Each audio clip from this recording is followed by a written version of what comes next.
Okay, hi everyone. Sorry to keep you waiting. We still have some people joining, but I think we can begin now and they can join us as we proceed. So thank you for waiting and welcome to today's webinar on choosing your referees and getting your LORs. By now, I'm guessing the people who are joining us are already familiar with what's been going on since it is our fifth webinar. And it is this webinar is a part of our series of a title application webinar series, application preparation webinar series for the Rhodes Scholarship. Before we begin, I just want to let you all know that this session is being recorded, and the recording will be uploaded on our YouTube channel, which is titled Project EduAccess.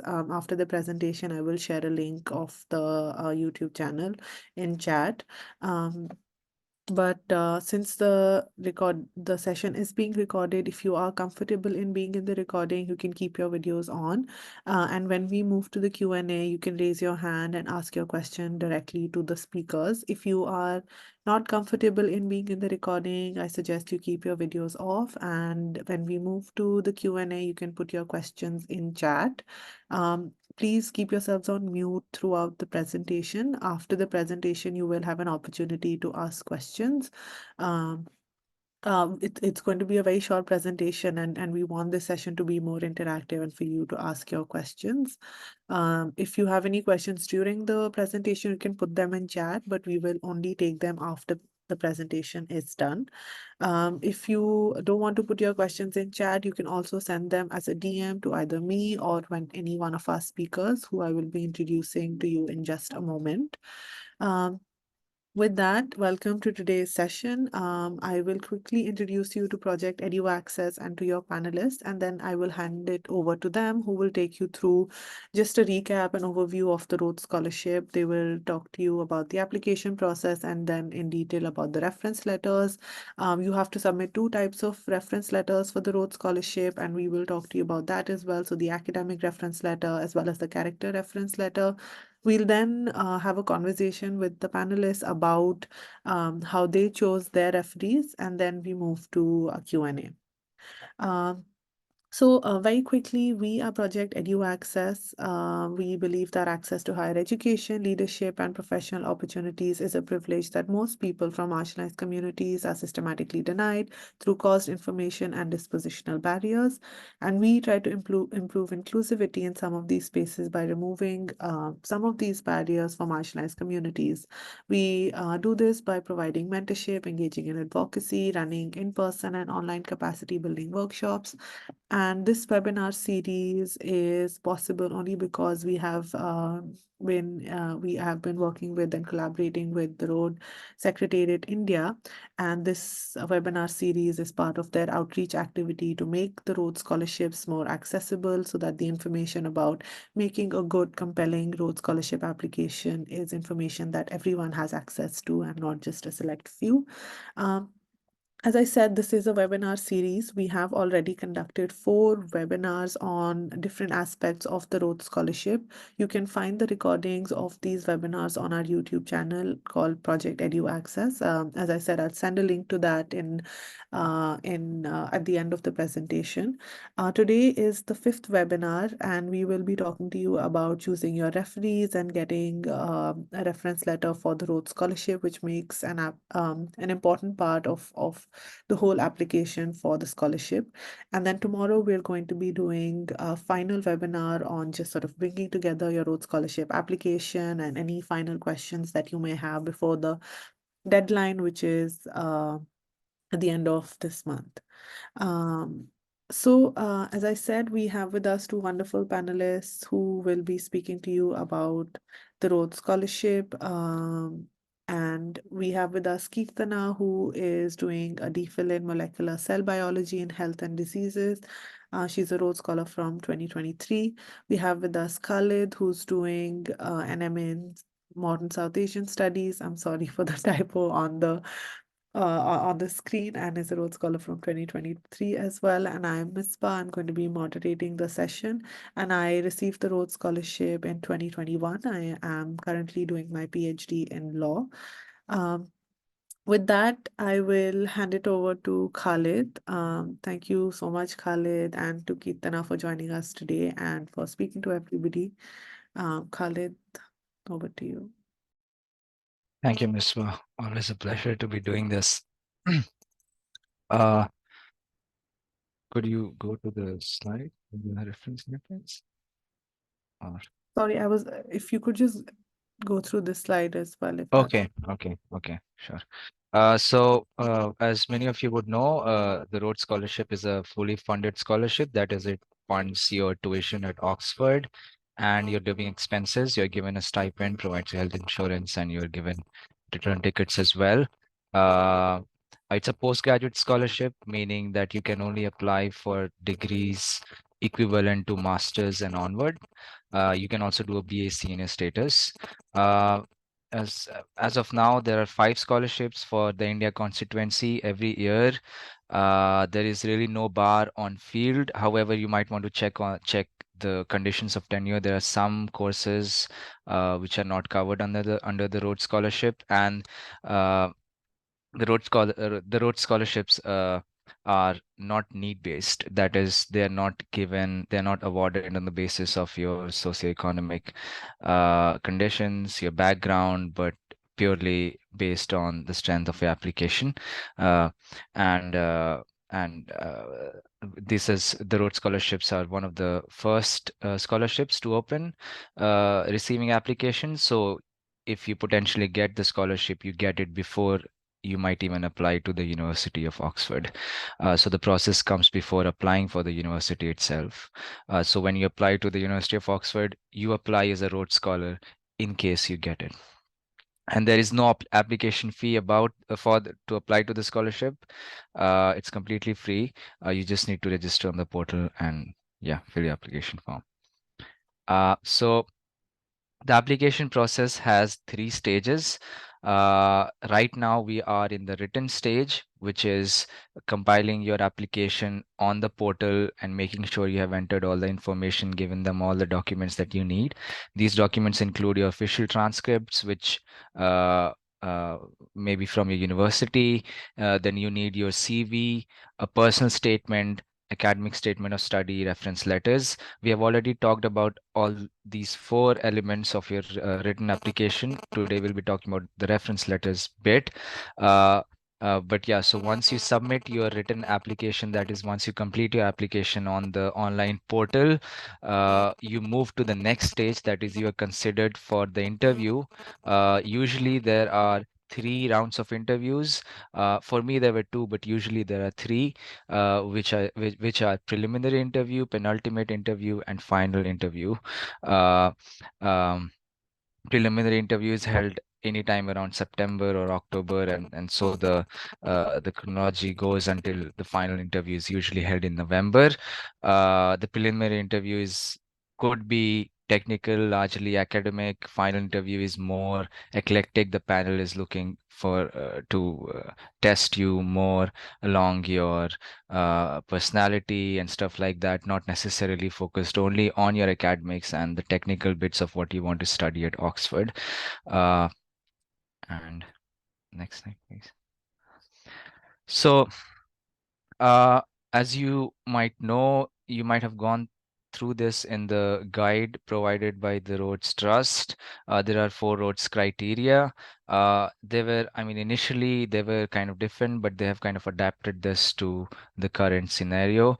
You need to have, the 4 Rhodes criteria are academic excellence, energy to use their talents to the full, truth, courage, devotion to duty, sympathy for and protection for the weak, moral force of character and instincts to lead. So basically, there is a wide range of qualities that the Rhodes Trust or the selection committee is looking for in a potential Rhodes Scholar, and this really allows you to show your strengths in one a few or maybe all of these areas, and it really helps you to kind of present yourself as a really strong candidate if you feel that there is one area that you really excel in, or there are a few areas that you really excel in. So this allows you a lot of flexibility when you're making your application, and it's always a good idea to uh, it's always a good idea to recognize your strengths according to these criteria and mold your applications according to that. Uh, Next. Yeah. So now we come to what we are going to discuss mainly for today, which is reference letters. Reference letters are a very important part of your application. Your application, as we talked about, will consist of your CV, your transcripts, your statements, and your reference letters. The thing about reference letters is that you are not completely in control of what goes in the reference letters. So you have to make sure that um, you have to make sure that you choose your referees wisely, people who know you well, and people who are willing to write you references.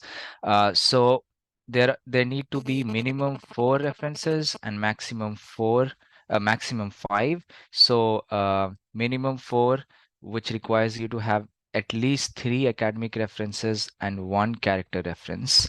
The fifth reference is optional. It could either be academic or character. So please make sure that you ask for the permission of the people you are registering as referees. You will see all of this information in the guidance for referees.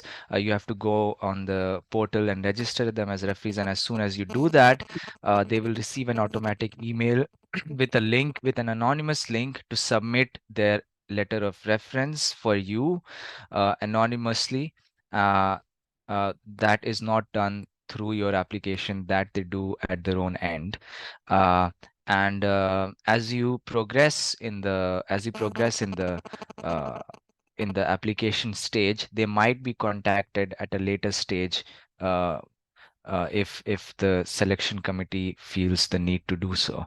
And the references must not be uh, more than 2 A4 pages and must be 10. The font size must be 10. So it's not a very lengthy document in that sense, but this document is extremely important because it gives the selection committee an idea of who you are as a person and how have you been doing in academics, how have you been performing in class, what are the things that your referees, your teachers see in you uh, that strike them as very new and important, and uh, the core values about you and so on. uh, the next slide, please. Yeah.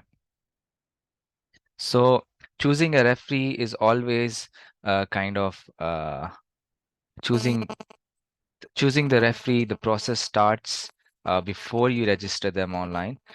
So you have to be extremely careful about people who you are choosing as your referees. So it's always a good idea to choose people who are reliable, people who you have been in touch with, and people who know you well enough to write you a good reference letter. The rule of thumb is that it's always good to go not with uh, people who are famous in their fields or very big academics who might write you generic statements, but uh, people or your teachers or your professors who maybe not that famous or hotshot, but will write you a good reference simply because they know you well, they know your work well, and they have seen how you perform in classrooms, and they have seen how you do outside classrooms. So um, the Rhodes Scholarship referees, they should not be normally your friends or relatives because that might cause a conflict of interest. But if there is such a conflict, then the referee has to make it clear in the reference that this is the relationship that they have to you, uh, and you should ensure that you give enough time to your referees to write a reference letter. That is, make sure you register your referees on the portal early uh, so that they have enough time to submit theirs. So the application, you have to make sure that the referees submit their references by 8 August 2024. Uh, I think usually for me it was a bit later than the application portal itself closed, so your referees might have a few days more to submit their reference, but make sure that they do it by then. Make sure you keep sending them. You can keep sending them deadlines and reminder emails. They will receive automated emails themselves, I think, but make sure you ensure that they submit their references as well. And you will receive, even though you can't see what they submitted because it's anonymous, you can track the progress of the references within the application form. You will be receiving emails from the Rhodes Trust as and when they submit their references. Yeah. Uh, should I go on? I don't think Ethan is here. I think Kirtana is here. Oh, she is. Amazing. Kirtana,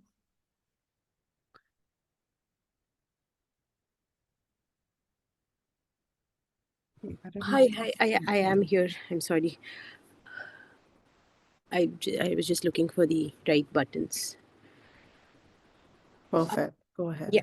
ahead. So for the so you have three academic references. So just adding on to what Khalid said, you probably uh, want to like ask your referees for permission before you sign them up, and also you need to keep in mind that they will be contacted in the future, so you really want someone who has worked closely with you. So even if it's not like a department head who would seem on paper like a much better reference to have, a good academic or character reference might actually be a tutor or someone lower but who has worked a lot more closely with you and who has time to take the call whenever Rhodes decides to call them.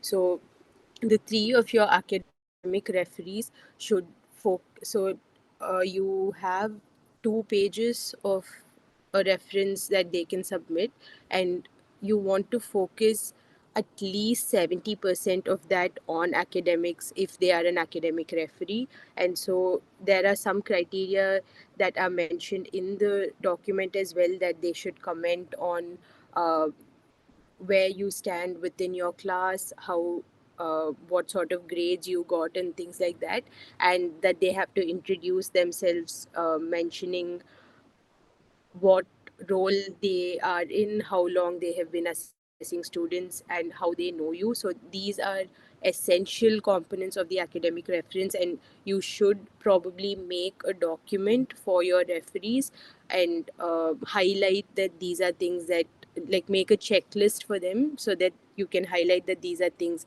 they should definitely cover in their letter and shouldn't like forget to mention it.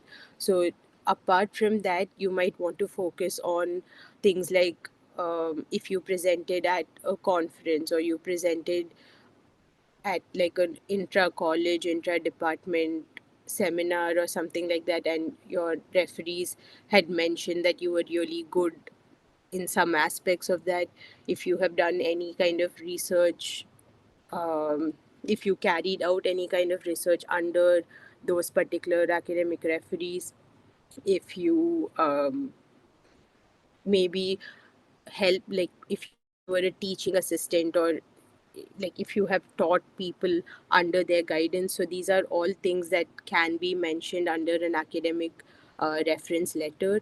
Things like, if you participated in any large quizzes or moot court kind of things that your referee was kind of the coach for and work very closely with you on, if you have published together, if all of those things would go under academic references.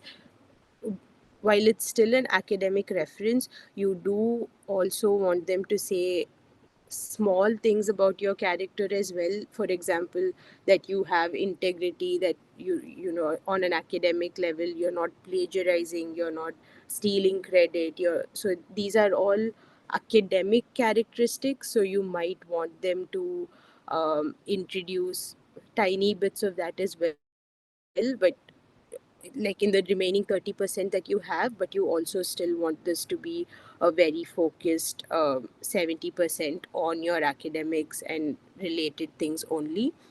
And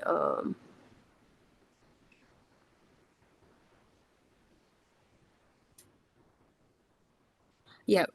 Also, these are used later on for your Oxford application as well. And you don't have to overthink that component, because you are allowed to independently submit reference letters for your specific course at Oxford too. So these will be more of supporting documents, but if you aren't able to access other referees for that, you can, this is a nice backup, and you can use these letters um, for those references as well. So like you don't have to worry that if these letters are tailored to a particular course, and then later when you're applying to Oxford you decide to do another course, it's not really going to affect you too much. Can we go to the next slide? The character reference, usually one or two. Like Khalid said, you have to be very careful not to include people who might know you personally, and this includes even professors who might be family friends, I'm assuming, because uh, that's like a more personal connection that they might have with you rather than a professional relationship. But Nabila can probably um, clarify on that part. And definitely not friends or seniors or juniors or people who know you in a completely informal context. And these people would talk about uh, they would also cover all of the basic things of how long they have been in whatever role they've been in, how long they have known you, and what duration they have assessed you for.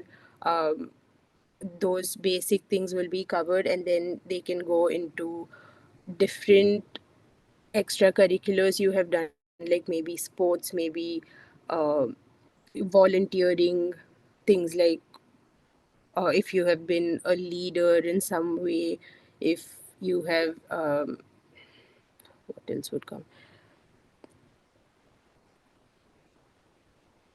if you like organized things in your department, in your school, in your um, if you have volunteered at another organization, any of those things would um, some things that show service, things that show skill in other areas, things that you have like succeeded very well at, and then they could comment on it and say that, oh, it's because of this person's discipline, or because of that they're very service minded. So in this region you don't really want them to talk too much about your academics, other than saying, apart from being an academically excellent person, this person is also, like, you don't want them to focus too much on that. You want them to convey all the other three Rhodes criteria that are mentioned on the list. Like, if you have won a lot of awards, then that's energy to use your talents to the fullest. If you have done a lot of volunteering, that is devotion to duty and trying to protect the weak and all of that. If you have led protests or led if you've made any reforms in your department, in your school, if you've always been a leader throughout your academic career, all of these would be instinct to lead, moral force of character, all of that. And with the character reference, you have quite a bit of flexibility in who you can choose. It can be like is mentioned here, a teacher from your school, a sports, someone who taught you in sports, a dance teacher, someone you volunteered under in if you were in a volunteering organization, someone who um, maybe knows you through some other kind of coaching, or someone you uh, maybe led. It's a much wider range of people, but also you just have to be a little bit careful to make sure that they don't fall under the close friends and knowing you in a not professional um setting that you don't want them to fall into that category. Do we have another slide? Oh, this is just your a very useful set of documents that Misbah will put up on the chat, which will have all the information that you need to give to your referees and for yourself in selecting your referees. And it just has all of the technical details, and you should definitely go through it and have your or if you can't have your referee go through the whole document, you might want to make them a separate small document with all the key points mentioned here for them to go through as well.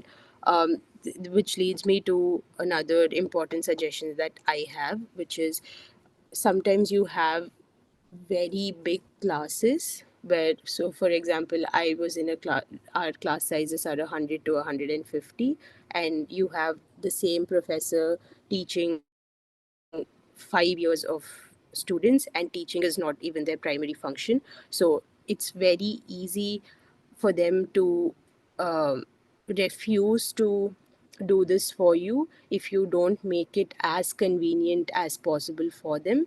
So I would suggest making a small document for your referees, firstly stating the important rules that need to be followed with the letter, like the font size and the number of pages, and the fact that they're supposed to mention how long they've known you, what role they've been in, that stuff.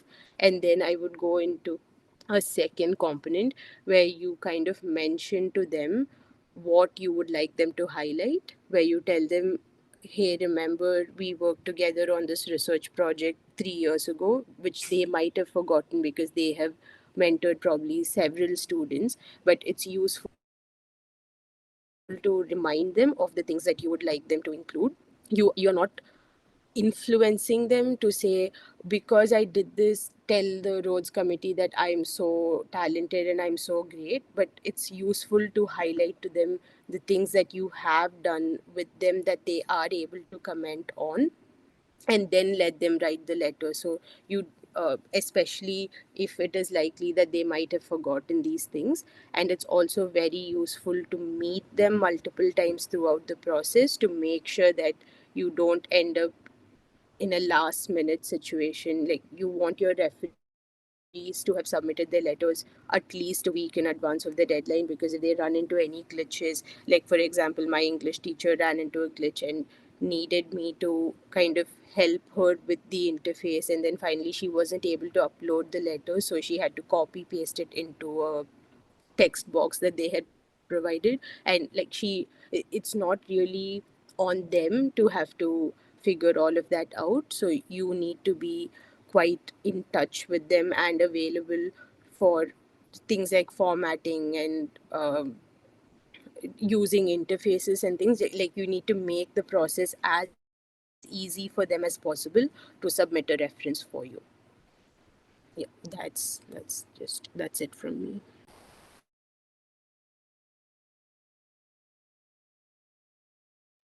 Sorry, lastly, also that there's this unofficial guide that we've been referring to in our previous sessions as well. And if you're joining us for the first time and you aren't aware that there is an alternative guide that scholars from across many years have put together, and it keeps getting updated as new scholars get elected for the Rhodes Scholarship. So it is a very good document if for you, if you are writing your application documents, figuring out, who to get as your FD and things like that.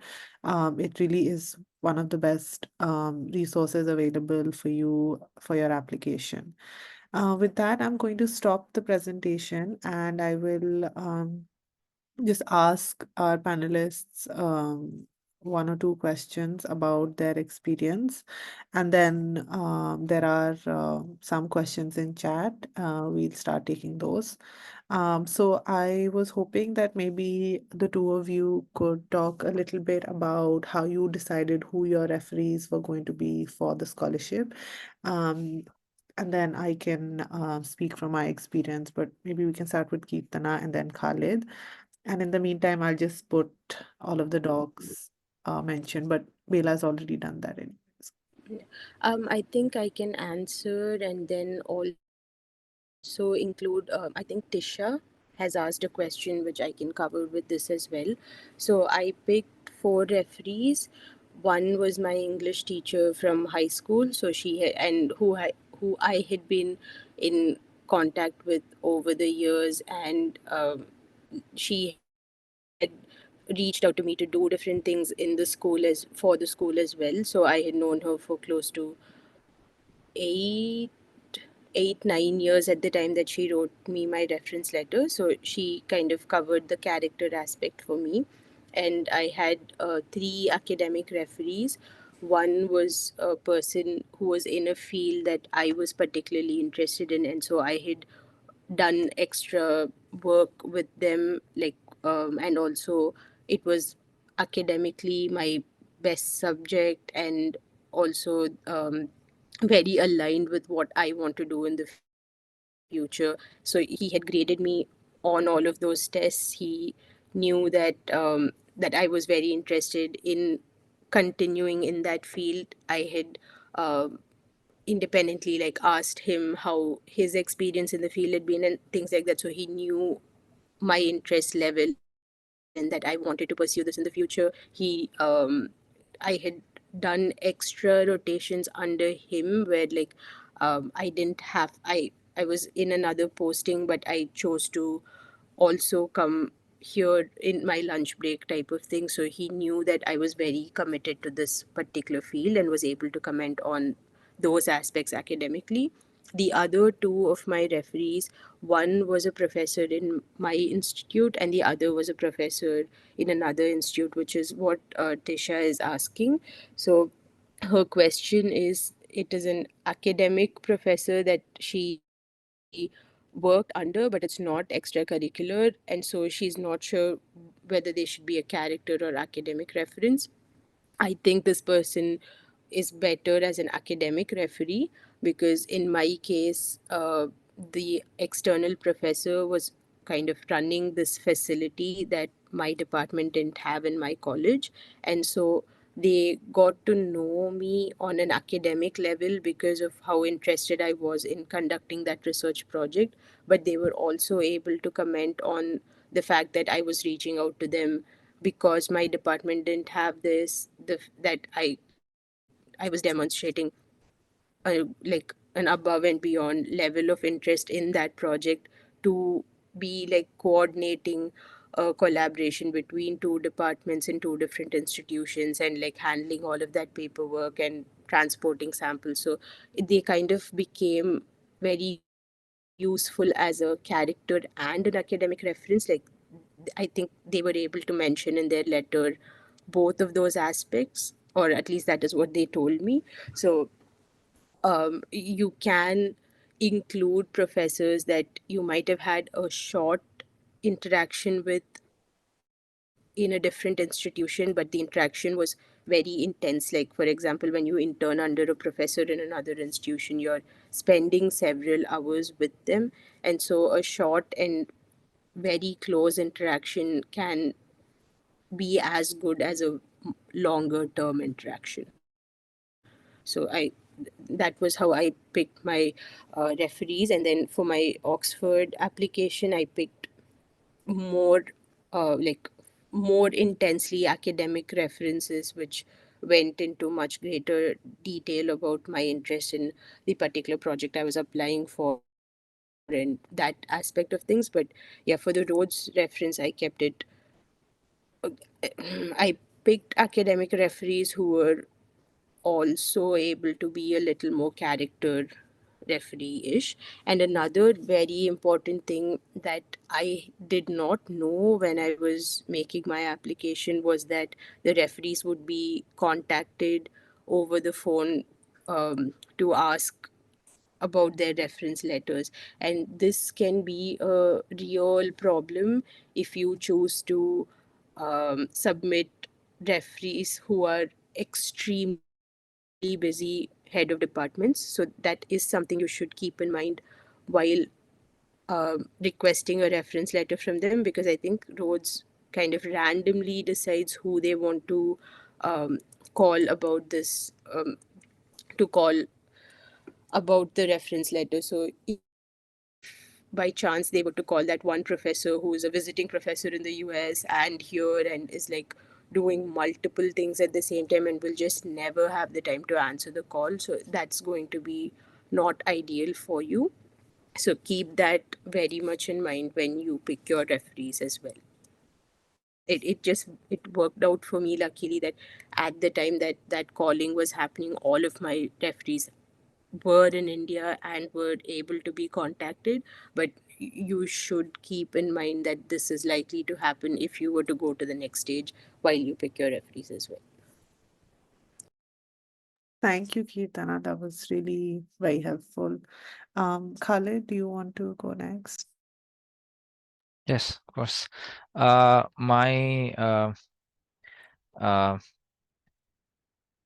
process of choosing my referees was, I think, more straightforward in the sense that well, I was in an institution which was very competitive and many people were applying for this.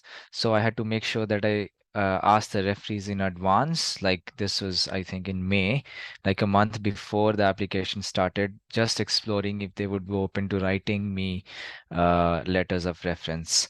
So and once they agreed, I had all my four referees sorted out.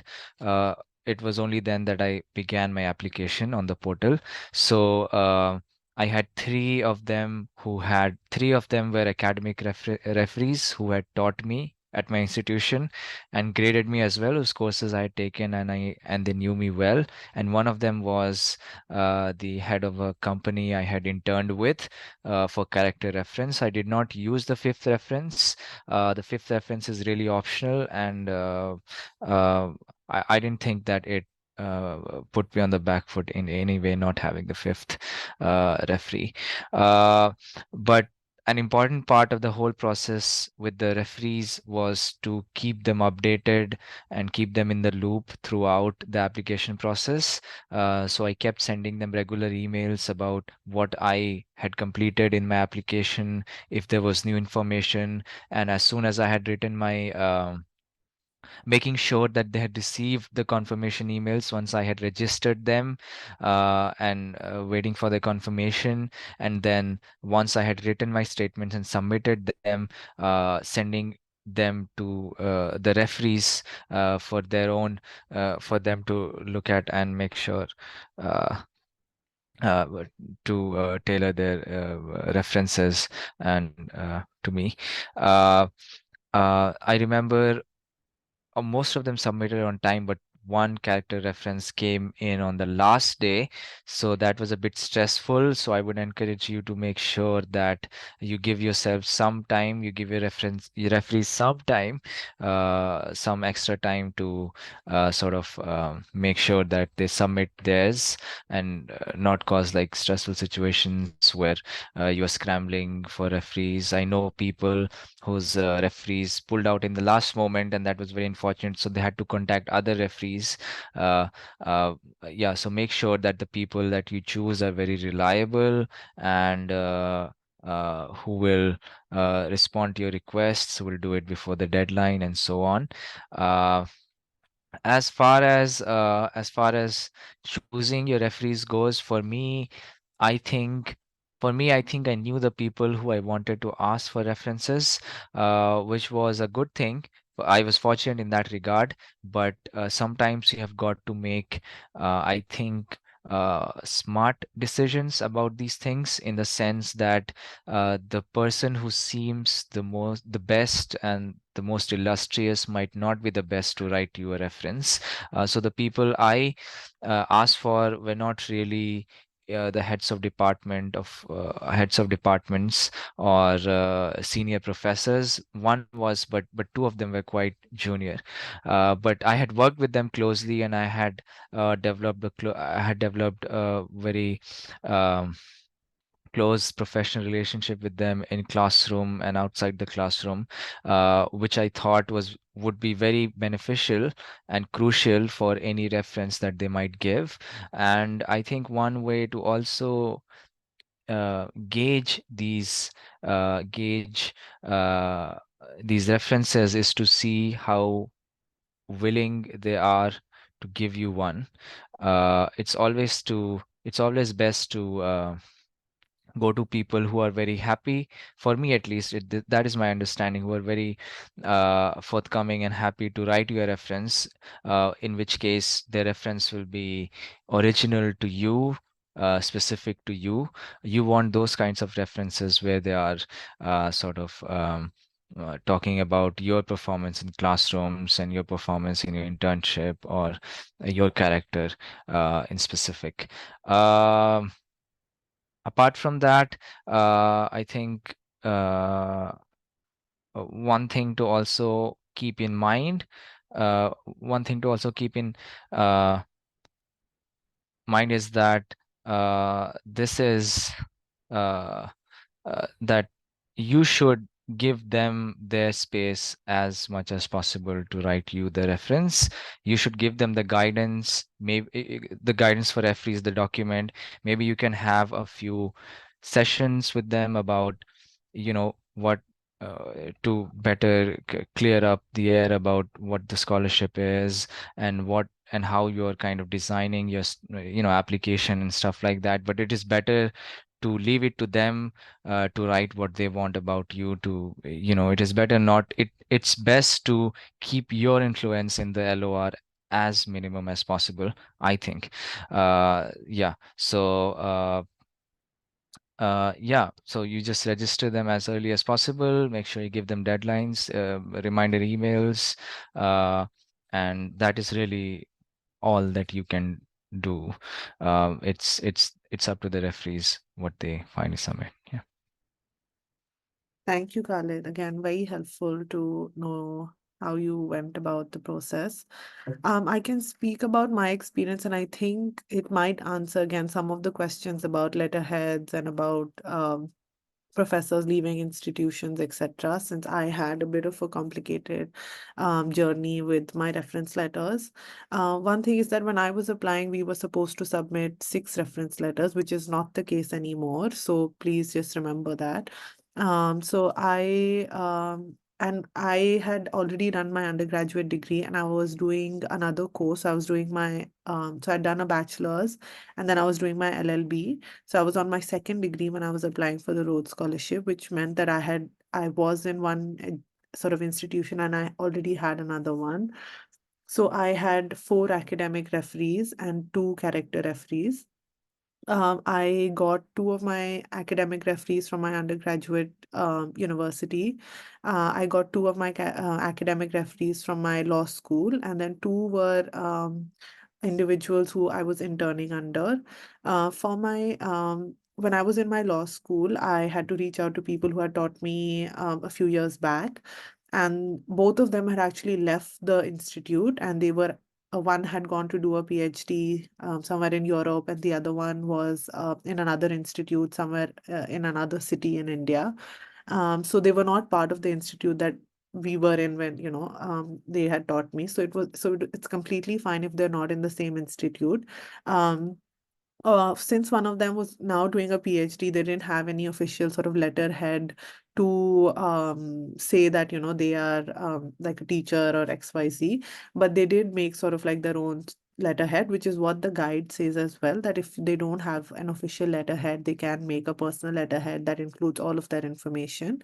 And then again, the other professor who had also taught me in my undergraduate but was now at another university, I actually don't know what letterhead they used because I again like never saw what they submitted. But I think like whatever they did, it worked out. So it either would have been a personal letterhead or it may have been her current institute's letterhead, but it was definitely not the institute where they taught me. So that's also completely fine. Then for my law school, again, I actually had reached out to 2 professors. One of them agreed to write my reference letter, but the second one didn't respond to me for a long time, and this was also during COVID, so they weren't coming to, we only had online classes. And so this went on for like a few days, a few weeks, and so I realized that okay, that person is not reliable. So I went and asked another professor who was also someone who wasn't able to write my reference letter because they had something else going on. And then I asked another professor who also said that they're not able to write my reference letter because someone else had asked them already, and they said that they can only write for one person. So by that point, of course, I was extremely stressed because I didn't have another like one academic referee from my law school, which was again, very important for my application. And so then I finally asked another professor. So this was um, my fourth try, and this was again a professor whose classes I really enjoyed, but I didn't have the highest marks in his specific class, and I was a little worried about that, even though my overall grade was good. But in that of like my other professors who had asked, I had received like a much lower grade in that specific course, but I'd otherwise done a lot of work, and he knew that I had like attended conferences and I'd written some blogs. And so when I reached out to him, he was amazing and he was really helpful, and he agreed to write my reference letter. And he asked me for some information. Of course, he knew all of the grades, he had the mark sheets and the transcripts. So one important lesson is that always have like a list of backups. If like some professor either disagree, sort of says no to you, or you're chasing them, they maybe say yes, but then take a lot of time to respond to you. You should have people who you contact as a second or third preference. So it's always better to have backups. And for all my referees, I gave them my CV, I gave them a brief of what I wanted to study at Oxford. I gave them a sort of summary of what I was writing in my statement, and what sort of I was interested in. Then one of them got back to me and asked me if you could tell me what all, because it had been like 2, 3 years since they had been in university. So they asked me, can you tell me some of the things that you did as part of extracurricular in the university? So it was a back and forth of like telling him what I had done since, what I was doing, what I was interested in.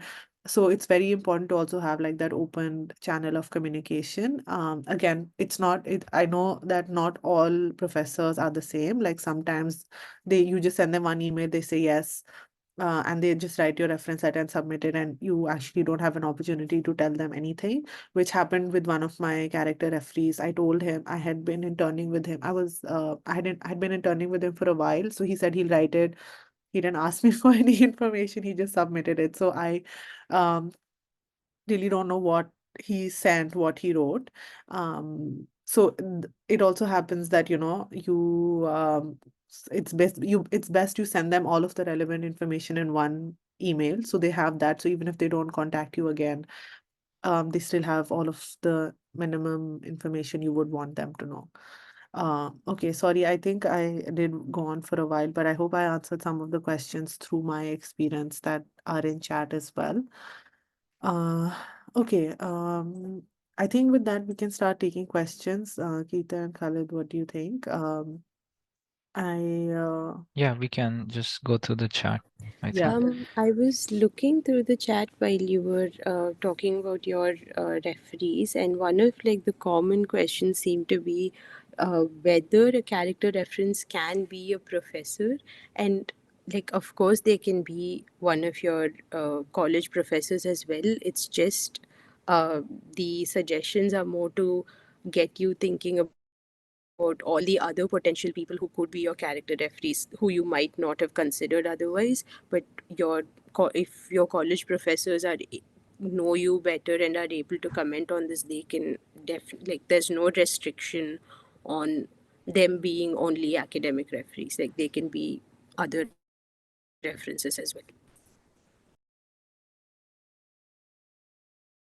Yeah, I think yes, as you can definitely have a professor as your character referee, but the things that they mention need to focus on sort of what the guidance for referees says for character referees. And um I think again, I think there are one or two questions about a manager, a work supervisor, and employer. Can they be character referees? Um, I don't know.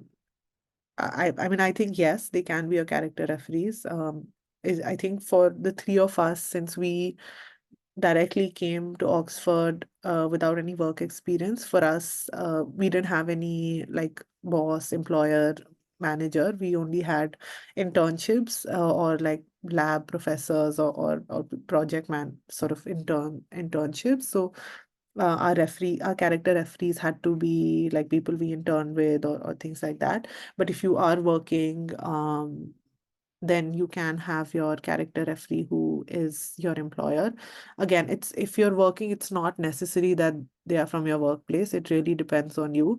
And I just want to flag that the three of us can only give you suggestions on what worked for us.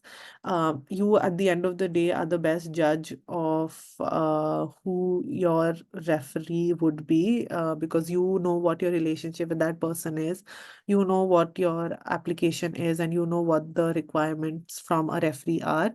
So, whoever you think would be able to add to your application, whoever is able to really speak to the things that you want them to sort of highlight, you should choose someone like that. I think the only sort of strict requirement is that the academic referee has to be someone who has taught and graded you, which means that it has to be a professor from an institute where you have studied.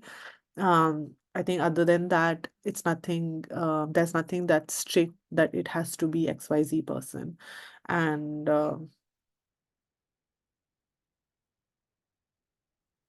yes, again, sort of reiterating what Kirtana said already, it can be a professor. It doesn't have to be someone you worked or interned under if they're a character referee. Really, anyone can be a character referee if they can speak to the three roads qualities that are mentioned for a character referee to highlight.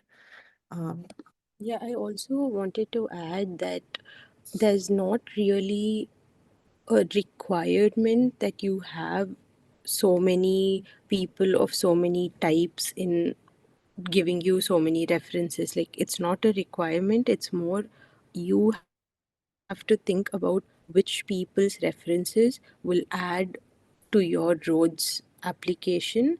And if your whole application is service oriented, then someone you worked with in a service field is very is a solid reference for you. So you have to interpret your references in the context of your application, and the only requirement is that you need three academic referees and all three of them should have graded you. Like, apart from that, you have a lot of leeway in choosing and tailoring your referees to fit your perfect application.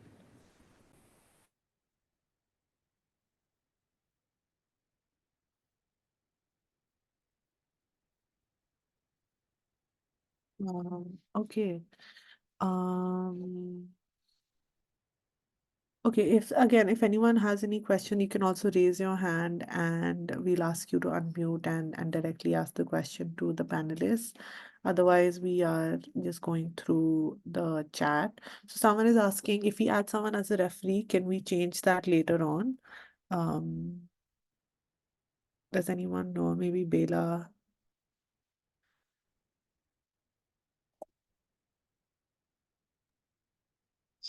So yes, there is a provision to change the name of the referee after the referee has been added. Even if a particular referee has submitted a letter, it is possible, and for some reason you want to remove that referee who has already submitted a letter, that is also possible. But please make sure that all this is communicated to the office well in time. Okay, if it is too close to the deadline, it will be difficult to honor that request. So just whatever it is you want to do, make sure it is well before the deadline, which I understand is for this year, it is August 8th, 2024. And this is about 1 week later after the application submission deadline. So just please be aware of that. Thank you so much, Bela. And for those of you who don't know, Bela is a part of the Rhodes India Secretariat. She's the wonderful person who is responding to your questions in chat and also is the one who replies to you. I'm sure the many, many emails that applicants send on the uh, Rhodes India application email ID. So yeah, thank you, Bela, for being here and for responding to the questions. Okay, Marushka, do you want to unmute and ask your question? Webinar. I hope I'm audible. Yes. Okay, perfect. I just wanted to ask, considering that giving or submitting 5 references is it's discretion based in the sense you need at least 3 academic and 1 character reference, but the fifth one could either be not submitted at all, or you could have either of the two kinds of references be submitted. Is it recommended that we try to have 5, or is it all right if we also just, submit just 4? Considering we have that option, would it make the application more solid, I suppose? Yeah. Thank you, Marushka. I think Khalid already spoke to this a little bit, but Khalid, do you want to again sort of speak about this? Yes, yeah, sure. Thank you, Marushka, for that question. I only had 4, even though I had the option of including a fifth one. Uh, I mean, I could have potentially had a fifth referee uh, and have them submit as well, but I just decided to go with 4 simply because I thought that uh, I mean, my application was kind of complete. I could not imagine what a fifth referee could have added to my application. But if you feel that uh, having a fifth one would be would add to your application or would strengthen your application in any way, please feel free to go for it. But the fifth the reference is not really having 5. Having 4 is not a disadvantage, is what I mean.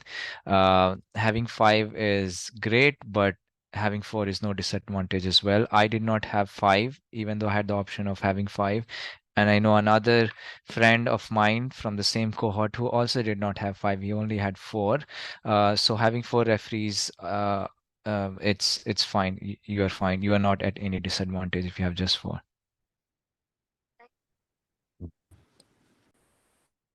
Yeah, Kirtana, did you say anything? Oh, no, no, sorry. I just accidentally unmuted, but I also did only have 4 references. Perfect. Another question that has come up was about having somebody from your school write a reference letter for you. And I think that's as a character referee. So, Kirtana, I think you mentioned you had someone from school, or Khalid, if you both want to answer that.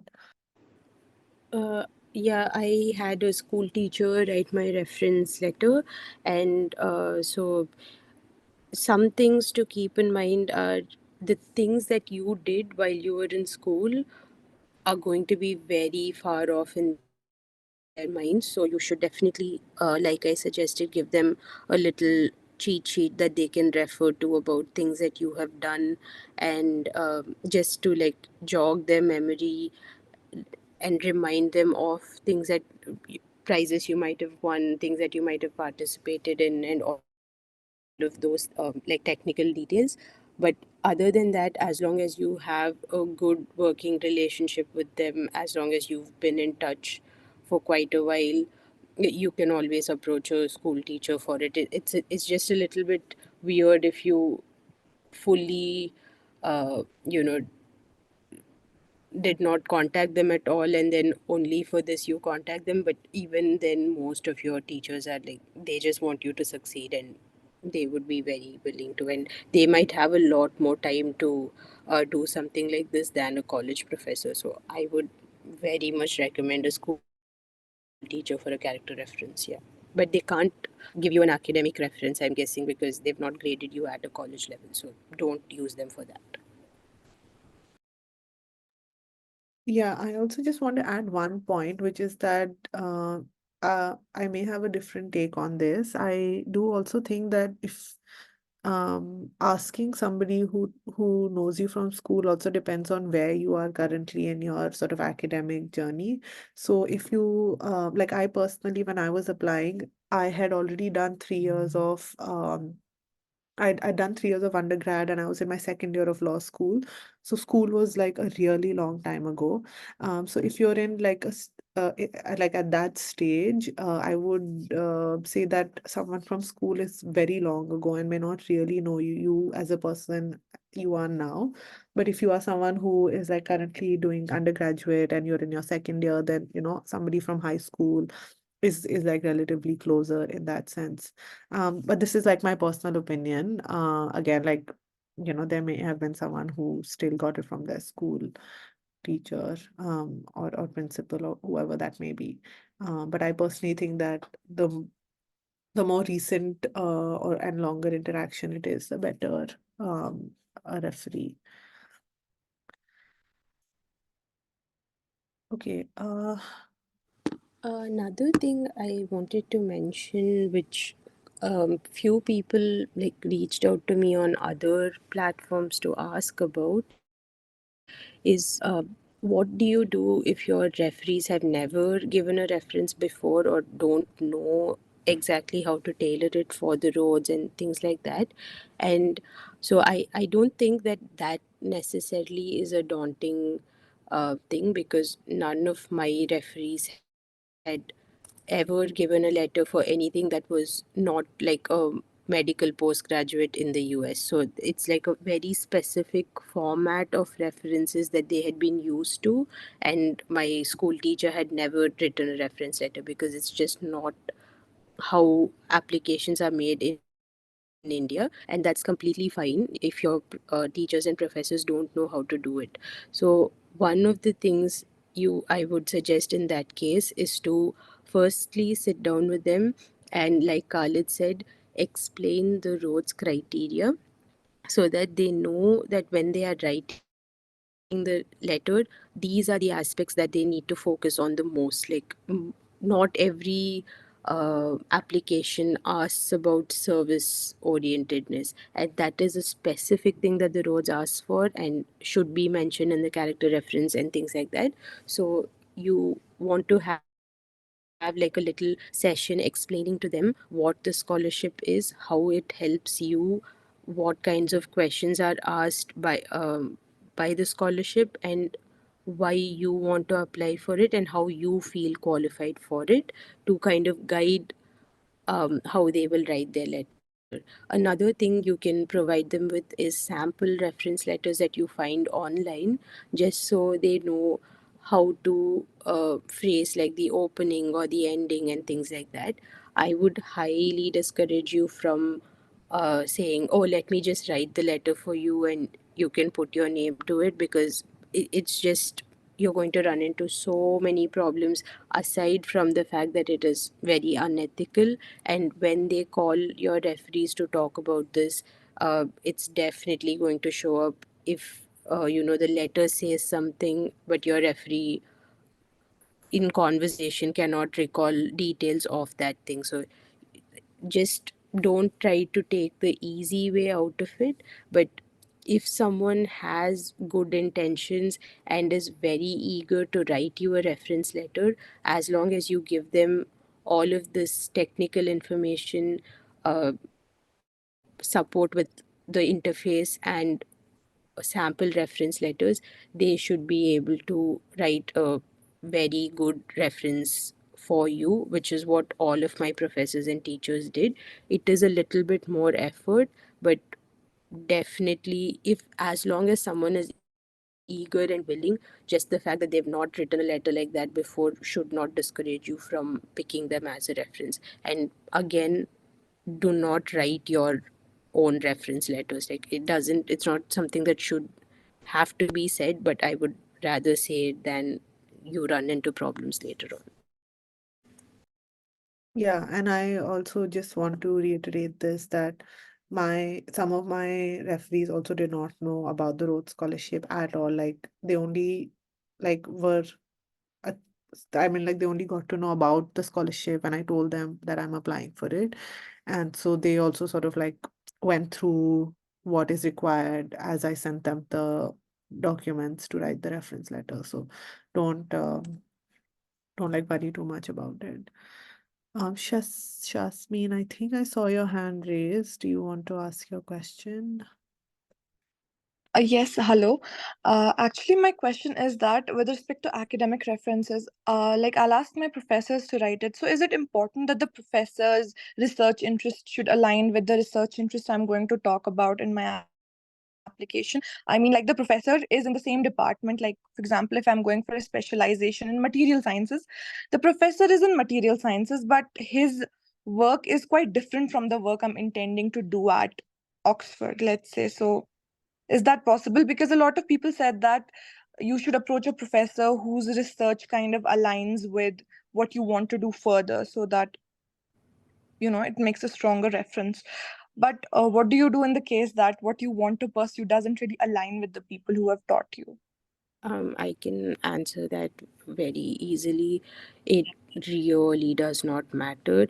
The only reason your academic referees are writing about you is to say that in the course you undertook, you have done very well. And the fact that they believe you have potential to do well in any course that you choose to undertake. Like, none of my referees are in immunology, none of them have ever done any wet lab work. They're all clinical medicine professors.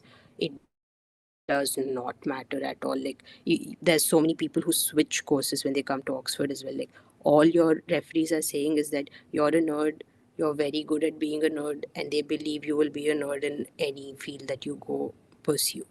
That's all it is about. Yes, Khalid, did you have anything to say?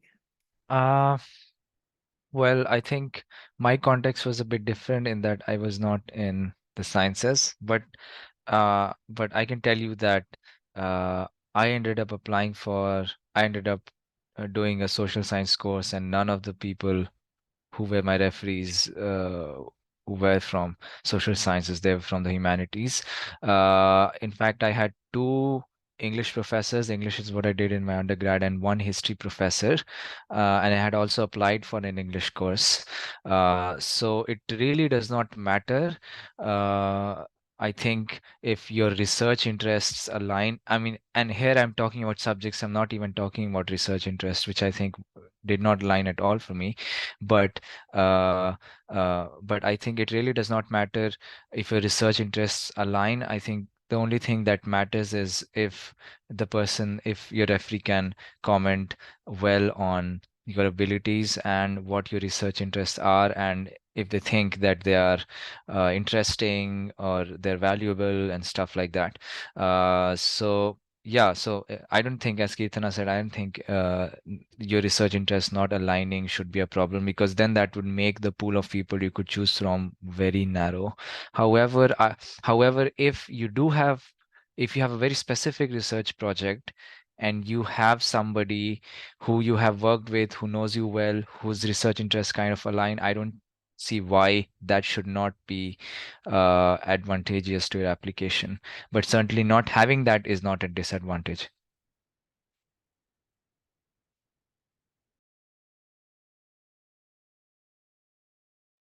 Okay, I don't see um again, I see some questions that are coming up again, although we've responded to them through our through what all we've covered in the session. Once again, if you there is no necessity to who your referee should or shouldn't be, except for the fact that for your academic referee, it has to be someone who has taught and graded you formally at an education institution that you have studied in. Other than that, there's nothing that you necessarily have to do, or there's no specific type of referee that you have to get. A character referee can be anyone who you think that you that you think would write about the things that you want to highlight in your Rhodes application, especially within the three criteria context of what the Rhodes Scholarship is looking for in their scholars. Um, yeah, about the academic reference and the Oxford reference. Can the same referee for the scholarship give their reference for Oxford as well? Khalid, Keertana. I had two of my referees also submit my Oxford reference, and the I think I had I changed one of the references to another person, but again they were able to comment. Even for my Oxford reference, it was the same situation where they were able to comment on my past academic ability and speculate on my future academic potential, but none of them were in the field that I'm currently in, because I was in a clinical field and this is a wet lab field. So, yeah, even for that, it doesn't really matter so much that they should be in the same field. Uh, so the question is, if we can use the same references for Oxford, is that? What I did was, I mean, once you are elected as a Rhodes Scholar, you can email the Rhodes Trust and ask them if you can submit the same references for your Oxford application. So that is what I did, and the person, the assistant registrar, told me that yes, they are good enough. You can submit the same ones. So that's what I did. I asked them to. I just put in the email address of the Rhodes Trust, and that is how they retrieved my Oxford application, retrieved the references that my referees had submitted for my Rhodes application. So I don't think that all details regarding that, I think, will uh, become clearer once you get the scholarship. You will have more information and more resources, but I don't think at this stage that should be a problem. Sorry, I think I misunderstood the question to mean using the same referees, like the same people. But regarding the letters, I think at least in STEM, I would definitely have them rewrite it to be a lot more academically oriented, because for the Rhodes, all of my academic referees still had like at least one paragraphish, I think. Like I remembered them because I had given them um, all of my extracurricular information as well, and a couple of them had asked me that they were going to include that into the letter. So I would definitely give more of a strict academic only guidance for the non Rhodes reference letter. Again, it's not like you can fully control what they end up writing, but you can definitely inform that hey, can you rework your Rhodes letter to be more academically, more like laser focused on academics, and they did submit more academic letters for my Oxford application. So definitely, if you're in STEM, I would suggest getting reworked letters at least. Like, you don't want unnecessary things like, oh, she helped out in a flood, or she conducted a protest in the college in your STEM application. It's like it doesn't mean anything. Yeah.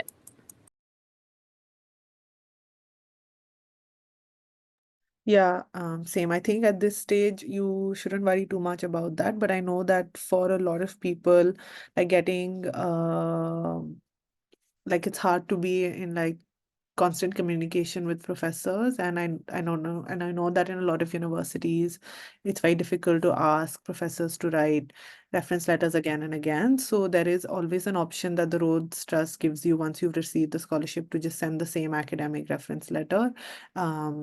But yeah, if you have that sort of a open communication with your professor where they're happy to rework on the the letter itself, then you can submit a new one. So it really depends on you. There is an option, although, to just use the same one that your academic referee submitted for the scholarship.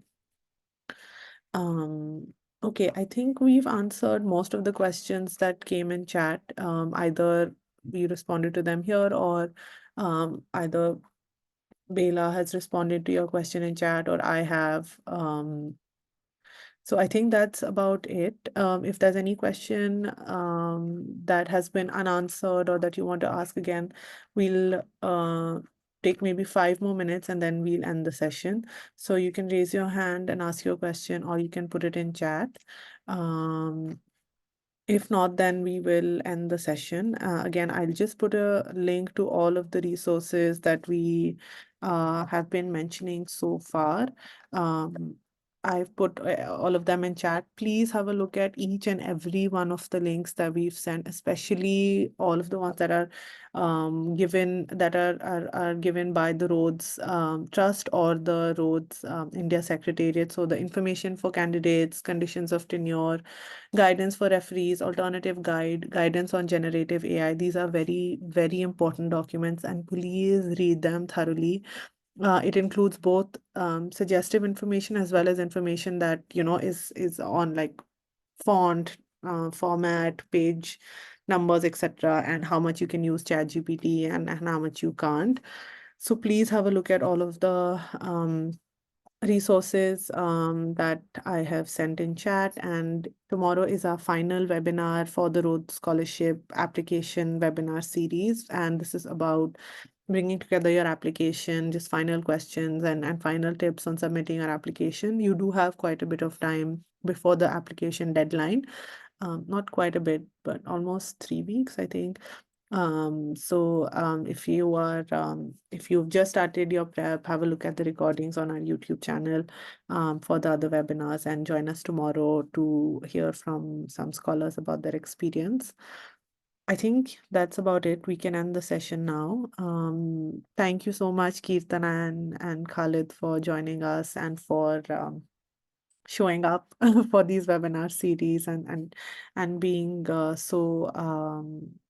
so comprehensive with your answers and so patient with all of the questions that come. So really, thank you so much. And thank you so much, Bela, for joining us again today and for responding to the many questions that came in chat. Thank you, everybody, for joining us today. All the best with your application, and we'll see you tomorrow. If you have registered for the webinar series, I've put a link to that in chat already. Then you'll receive a reminder with the Zoom link to join the session. Okay, great. Thank you so much, everyone, and we will see you tomorrow. Okay. Thank you. Thank you, Miss Ba. Thank you, Bella. Bye. Thank See you, you. everyone. Bye.